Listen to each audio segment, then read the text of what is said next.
জয় যিশু। আজ ৯ই ডিসেম্বর।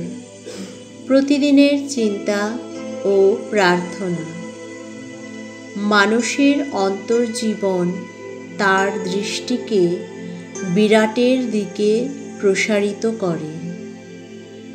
আমি রহিব নীরব, বলো তুমি কথা, তুমি কেবল পারো শোনাইতে আমারে তোমার বাণী।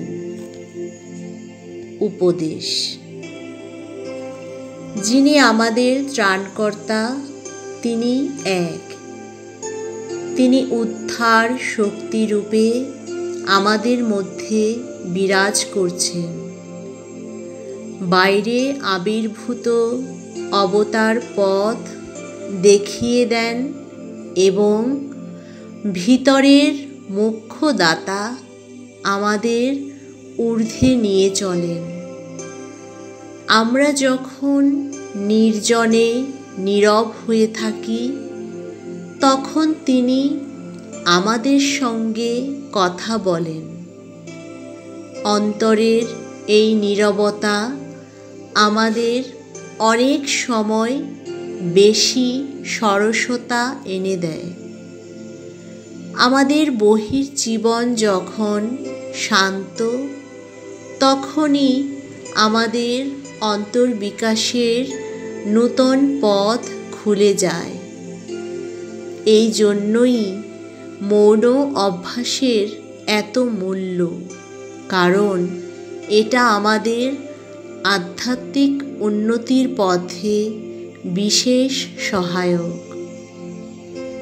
প্রার্থনা। হে অনন্ত ও শাশ্বত সত্তা, আমি যেন প্রতিদিন প্রতি মুহূর্তে তোমারই আবির্ভাব লাভের আমার যে কি প্রয়োজন তা অনুভব করতে পারি। প্রত্যেক কাজের মধ্যে যেন আমি আমার জীবনকে তোমারই জীবনের সঙ্গে যুক্ত করি। আমি যেন তোমার সঙ্গে পূর্ণভাবে মিলিত হয়ে আমার এ জীবন ধারণ করি। আমি তোমার কণ্ঠস্বর শুনতে চাই। এটা যেন আমার সকল চিন্তা, কথা ও কাজকে পরিচালিত করে। তোমার দিকে আমি হস্ত প্রসারণ করি। তোমার হস্ত যেন চিরদিন আমাকে জ্ঞানের পথে চালিত করে।